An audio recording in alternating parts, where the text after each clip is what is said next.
Tim Strong, and I'm inviting you on a holiday vacations tour. Join me in Iceland to see the Northern Lights, October 18th through the 24th. Discover Iceland's best-known national treasures, including the world-famous Blue Lagoon. We'll marvel at geothermal wonders, majestic waterfalls, and search the night sky for magical auroras. Visit holidayvacations.com, keyword Augusta, for more information, to watch the travel show, or call 888-557-1020 for a free brochure. Visit holidayvacations.com, keyword Augusta, for more information. This is not you. It's not me. Real people, real problems, real life solutions. Investigate TV Plus. Thanks for watching News 12 on your side. When you visit or work with Parker's Kitchen, your support makes a difference. You've helped us rank as best workplace in America. None of this happens without you. Thank you. Live from Augusta, you're watching News 12 live at 5. Good evening, I'm Meredith Anderson, sending things straight to your first alert, Chief Meteorologist Riley Hale. Riley, we have a first alert in effect as we track some strong wind gusts moving across the region. It's been a very windy Wednesday for us, Meredith. We've actually had a top gust up to 46 miles an hour at Bushfield, but take a look at the coastline. Charleston actually had some gusts with storms earlier today up to 55 miles an hour. Now, these were the max gusts that we've seen over the last 24 hours, but still currently we have gusts up to around 31 miles an hour at Bushfield. You can see Macon. They've actually been gusting as high as 41 this afternoon, so that's what we're expecting. These gusts between, say, 30 to 40 miles an hour, they're going to remain possible the next several hours, and then as we head into tonight, that wind is going to still be a factor. Most likely gusts up to 25, 30 all the way through at least Thursday afternoon. Now, the wind advisory should be allowed to expire once we get after 7 p.m. this evening. That's when we're expecting less of a chance for these gusts to get over 40, so that's why that should come to an end later tonight. But the thing is, as we head into tonight, tomorrow, we are still expecting these gusts to most likely be close to 30 miles an hour all day long Thursday. Now, as we head into Thursday night, Friday morning, high pressure starts to center over the region. We are going to end up the work week much calmer by Friday. Now, here's a look at a number of storm reports across the region. Atlanta, especially on the west side of the city, they saw a lot of active weather out there late last night and early this morning. As these storms did move through the CSRA this morning, they were producing some very strong wind gusts, maybe up to around 50 miles an hour in a few spots, but luckily minimal damage reports for us here around the CSRA. Now, if you are heading out this evening, temps will be in the 50s, maybe getting into the upper 40s closer to midnight, but mostly dry for the rest of tonight. Have a look at the rest of the week for you in just about 10 minutes. All right, thank you, Riley. Live at 5, Horry County emergency crews are on pins and needles tonight as strong winds blow through the two-state. You're taking a look at a map of the Carolina forest wildfire. The South Carolina Forestry Commission says this fire is still only 30% contained and is more than 2,000 acres. The forest management chief explains how to read this map. When folks look at the maps that they see online from the Forestry Commission, right, you might get concerned because the area that's not black shows red. And does that red mean the fire is like actively and moving there? No, it means that we're not as confident that that fire will stay right where it is versus the black areas we're pretty confident it will. Good to know. Now, because of the wind, there are no plans to drop water from the air. Crews will also not be able to fly drones when winds exceed 40 miles an hour. Now, this could impact response times to flare-ups and hotspots. So far, they believe humans are to blame, but no word yet on how.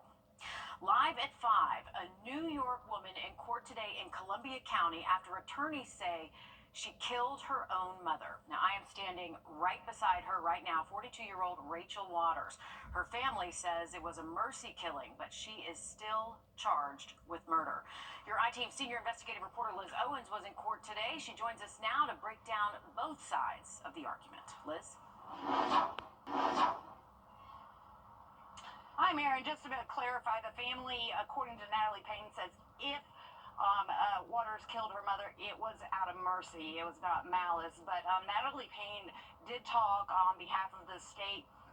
She didn't oppose a bond. She said that 74-year-old Marsha Foster attempted to take her own life twice the month before she died, and that she was in immense pain. She had cancer, and Natalie also mentioned that for whatever reason, healthcare workers had stopped giving her morphine.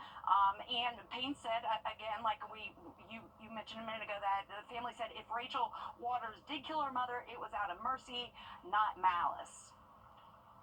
Ms. Waters had made some communication with other family members as well as some of the hospice nurses about speeding up this process because according to both the brother and the sister of Ms. Foster, it was very, it was horrific, a very cruel death for Ms. Foster and the amount of pain that she was in. So the state also said that Rachel had began Googling possible charges a few minutes after her mother died. Rachel lives in New York now, but she grew up in Harlem. Her mother passed away in a nursing home just right around the corner here. Miss Waters, I mean, she has an impressive career. She worked as an investigator for the federal government for quite a while. She did backgrounds on people that apply for the top secret clearances, like a lot of folks around here might have working over at Fort Eisenhower. And her work led her to working with the CIA as well as the Pentagon. She's also worked as a journalist and as a model. Now, part of the bond condition was that she had to give up her passport to the court as well as her two significant others. She came down here in New York with her two boyfriends that were significant others, as the court said. All right, thanks, Liz. A lot of questions before this hearing, a lot answered, but a lot of questions still remain. We'll keep following this case. Hundreds of people packed into the South Carolina State House today to make their voices heard on what's really become the most controversial issue of the year so far, tort reform. Well, we've seen a very windy Wednesday so far. Heading into tomorrow morning, we're talking about the wind chill. Could feel like the 20s. Get ready for it. Have an update on the forecast just after the break. Time and temp, brought to you by your First Alert weather team. Introducing the First Alert Radar Network. With up to 10 times the resolution of other local radars and technology that can pinpoint right down to your street. First just got faster. Create your perfect room with patio. Georgia lawmakers are also considering an autism safety bill in the state Senate. It's already been approved in the House. The Autism Missing Person Alert System Act is designed to ensure a swift and coordinated response when a person with autism goes missing. It would require an alert prompting the public to help with the search. If it makes it through the Senate, it would then head to the governor for final consideration. Owning a home, it is much more than just paying the mortgage. We look at the real cost of home ownership next.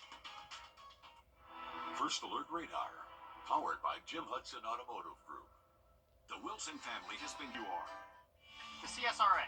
It's where we were born, where we live, where we work, where we're raising our families. It's our home. That's why the people of the CSRA count on us after an accident. Because they know about our skill in the courtroom, how we treat clients like family, how we love this community, and the people who proudly call it home. We're just a call or click away. Injured? When you need me, call me. I'm your Augusta guy. 706-724-7224.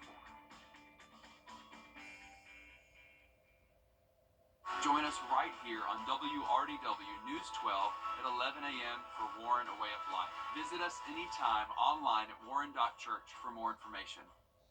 Who you trust matters. At News 1226, finding truth is our promise to you.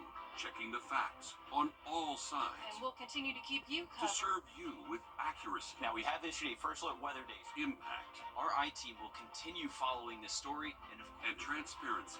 We begin with breaking news happening right now. Empowering you to make the best decisions for your family, for your future. News 1226.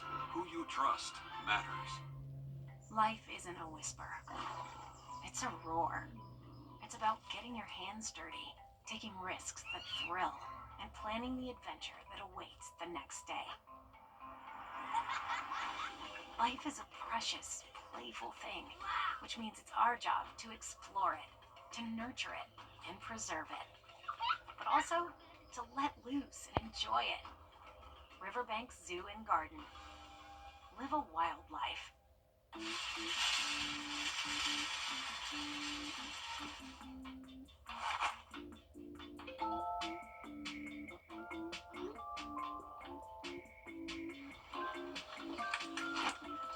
I think you're going to need this. The News 1226 First Alert Weather app. It's that fast. The Wilson family has been heating and cooling. Egg prices could return to normal soon in Georgia. That's because the state's agriculture commissioner says poultry flocks are no longer infected with the bird flu. That announcement comes after the virus was detected in 2 commercial flocks in Elbert County. That led to officials to shut down poultry exhibition and sales in January. The recent infections have squeezed the nation's egg supply, causing high prices pretty much everywhere. Owning your own home, that is the goal of millions of Americans. You plan for it and you save for it, but what many don't prepare for are the thousands of dollars you'll need each year above and beyond your mortgage. Don G. looks at a recent study on the true cost of home ownership to help you make ends meet. You've heard the saying, what you don't know can't hurt you. Well, when you are talking about home ownership, you can throw that old saying right out the window. Whatever people think of as their mortgage, the reality is they're paying almost double that. Nick Pisano of Clever Real Estate is crunching the numbers of Clever's recently published study that found the typical American homeowner spends an average of $24,529 per year on home expenses in addition to their mortgage. The biggest home expense beyond the mortgage that we found is utilities, which are about $7,300 a year, followed by maintenance, a little over $6,000. Renovations are a little over $5,700. The study revealed 81% admitted the American dream of owning a home is higher than they ever anticipated. Property taxes a little over $3,000, and home insurance about $2,300. Those who are part of a homeowners association are responsible for an average of $3,077 extra. Over a 30-year mortgage, it all adds up. 69% of American homeowners responded they have regrets about their home and its associated cost. And about half of American homeowners would have had a different approach to the home buying process had they known the actual cost of maintaining their home. Americans just really need to take more time to consider just how much these costs are. One budgeting method that may help is the 50-30-20. 50% of your income goes toward necessities such as housing costs, grocery bills, and car payments. The 30% is for things you want, such as new clothes or a night out. The remaining 20% is savings. If you are really in a pinch, you may need to sacrifice a bit of the things you want in that 30%. If you are in debt or something needs to get done. We found things like 59% of people wouldn't be able to pay a emergency home repair of $5,000 without going into credit card debt. There is also an expense you pay that you can't make and you can't get back, and that is the time you invest in your home. The true cost of a homeownership is also involved with the time that you have to spend maintaining your properties. That adds up to 1 year and 83 days total over the course of a 30-year mortgage. So you're spending over a year of your life working on your property. Among all the associated costs of owning a home, the bill for property taxes, maintenance and repairs, and homeowners insurance seem to top the list. All 3 things you must take care of as a responsible homeowner. Once you figure out what costs you may be facing, try to rework your budget if you can, and always save when you can. Helping you make ends meet, I'm Dawn G. All right, thank you for that, Dawn. Remember, for today, we did see a little bit of rain early this morning, actually tallied up to an inch in Aiken. Most spots stay below an inch, though, across the area. I'm going to look at that full forecast for you just after a short break. Serious truck crash? Welcome back, folks. A live look over Clarksville Lake. It has been a choppy day up at the lake. We actually do have a wind advisory still in effect until 7 p.m. this evening. Sustained wind up to 20 miles an hour in many locations, and those gusts are definitely higher. Still a little bit of lingering cloud cover. That should finally clear out as we head into late tonight. We are bringing back some sun for our Thursday. Now, as we head into tomorrow, it is going to remain breezy. Some gusts up to 30 miles an hour will be possible through Thursday afternoon. Calmer outlook for our Friday, but as we head into the weekend, the wind will be picking back up for our Saturday. Saturday. Likely going to get those gusts back up to 30 throughout the day Saturday. Now remember, before the weekend, we actually do spring forward, 2 a.m. Sunday. Make sure you turn those clocks forward an hour. And as we head in towards our Sunday, that's also when we are bringing back our rain chances. So Saturday night into Sunday, we got our next front dropping through the region. Should bring us a better chance for at least some scattered showers. But luckily, the severe weather threat does not look likely for us. Now remember, for this weekend, there it is. We are going to be springing forward. So remember that new sunrise time will be 7:45 a.m. and then new sunset 7:31 p.m. starting this Sunday. We go from sunsets at 6:30 to 7:30. How about that? Now next week we are looking to start to warm things up again. We are expecting those highs to be in the mid to upper 70s by next Tuesday, Wednesday. Stick with us. We're going to have much more coming up just after a short break. The weather. It's something that affects us all every day. From sunny to severe and anything in between. This is why we First Alert. Where's the best place to buy kids' furniture? Trust Chief Meteorologist Riley Hale for your First Alert. Parker's Kitchen is my new daily coffee stop. Gourmet beans are freshly ground for every cup. Get your own cup of great tasting, freshly brewed coffee at Parker's Kitchen. You're watching News 12 live at 5. Continues.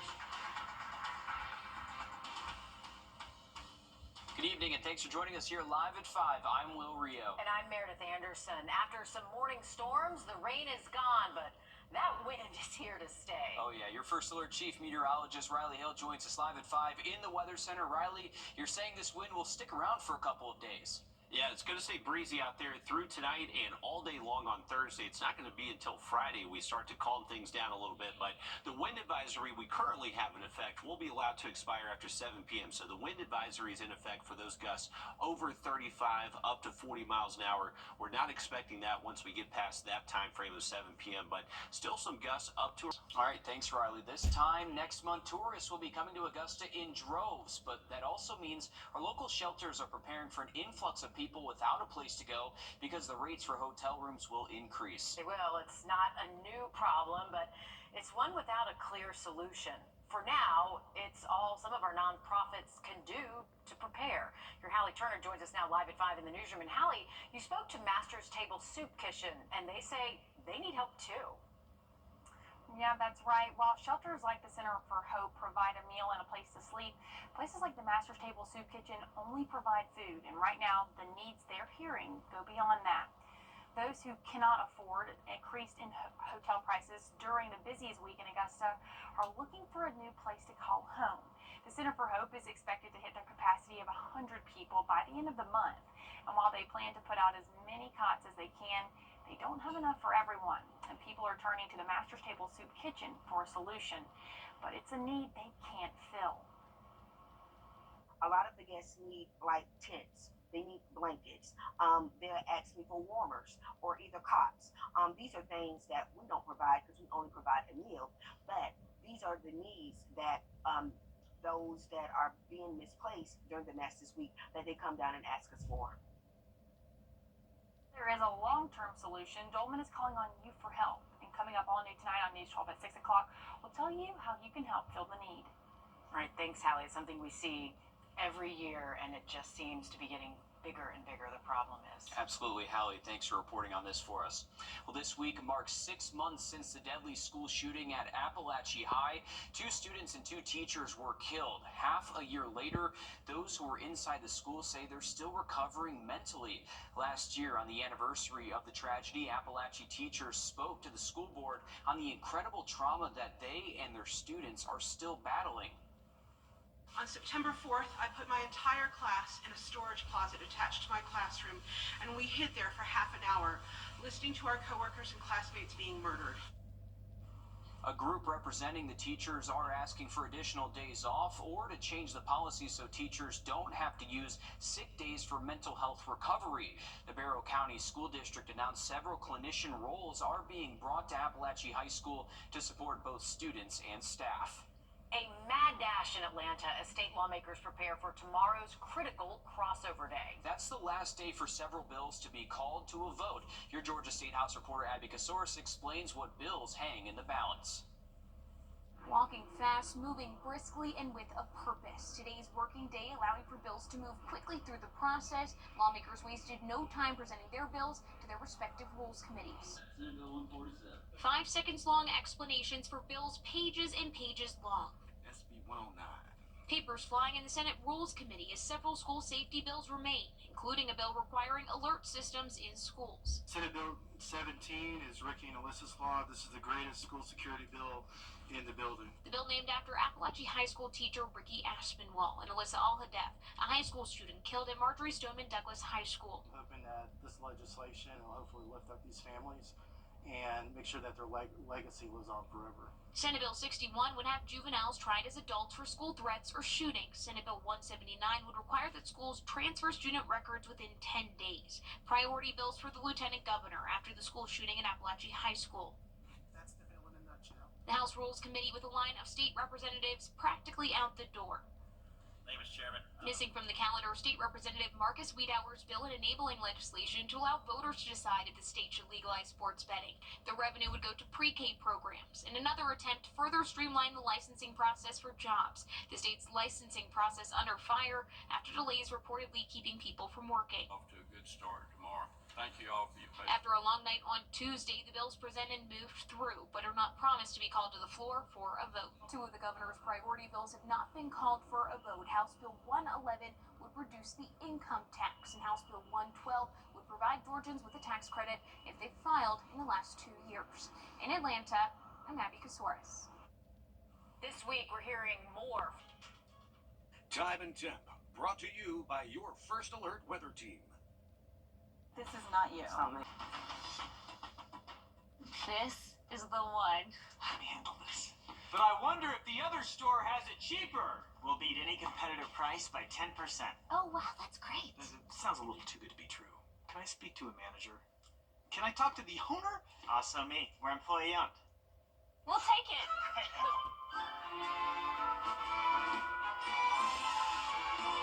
Oh! It happens all the time. Break up with your big box store today. When you're on First Alert Weather, where accuracy matters, from keeping you alert during severe weather to helping you prepare throughout the day. We're so confident in our accuracy, we're willing to bet on it. Introducing the 3-degree guarantee. Each weekday that our forecast high is within 3 degrees of the actual high, a local charity gets money in their bank. No other Augusta station is on your side the way we are, keeping you ready for anything and putting our accuracy to work. The First Alert Weather 3-degree guarantee, sponsored by Tub Doctor. Welcome back, folks. It is perhaps the most dangerous scam in the world, and there is massive support to punish people who publish non-consensual nude photos online. I'm JB Tucker, coming up with the latest on the Take It Down Act and a website taking matters into its own hands.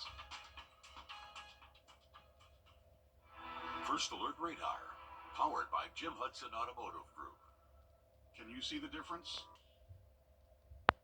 In a rare public appearance this week, First Lady Melania Trump met with lawmakers to throw her support. As we learned Monday, both the North Augusta boys and girls basketball teams are heading to state. It's the first time the two will be appearing in the season finale together. Alyssa Lyons caught up with the Jackets ahead of their return trip to Florence.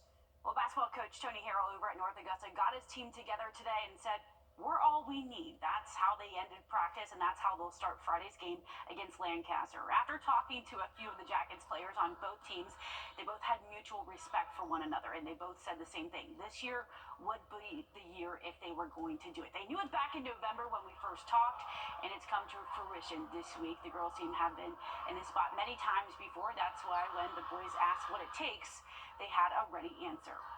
Both got to go to state, like, because we both had the teams to do it this year. Like, they're capable of doing it any year, but this team, they're playing more as a unit, more as one, like kind of like how we are. So I tell them, I'm like, hey, we all got to lock in because we're capable of doing it, both teams this year. Well, a few minutes after that, North Augusta came together once again in support of Connor Brown and Jordan Hunt, both signed to play collegiate athletics. Brown was the go-to wide receiver for Richard Bush's team in the last 3 years, but had a breakout senior season. He is taking what building blocks he developed with the Jackets to Wofford football. He is the second Division I signing up this year's football class at North Augusta. Congratulations to those athletes taking it to the next level. Remember, for the weekend forecast, we are going to get breezy again Saturday. It's going to be warmer, though, at least hitting the 70s, but cooler and wetter for Sunday. So plan accordingly for those weekend plans. I'll look at that 7-day again just after the break. Remember for a long time, and go Tigers out there straight from Clemson for us. Hey, look at the Savannah River. We do have a nice end to our Wednesday. It's been a pretty windy day and still a little bit gusty out there. Sustained wind up to around 17 miles an hour. Those gusts are still close to 30 and will stay close to 30 for the rest of tonight. As we head out to the bus stop early tomorrow morning, you're going to need the jacket. It's going to be chilly out there. Actual temps near 40, but it will feel much colder than that with that sustained wind up to 15. Still pretty breezy for a Thursday afternoon, but we are expecting high temps to be cooler than average, most likely staying near 60 degrees for those highs out there tomorrow. It does get a little bit warmer heading into our Friday, and that's when things do calm down, but wind picks right back up heading into the weekend for Saturday. All right, thanks, Riley. Stick with us. We have more news, weather, and sports coming up after a short break on News 12 at 6 o'clock.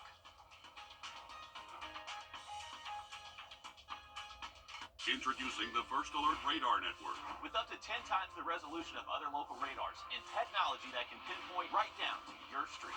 First just got faster. There's big news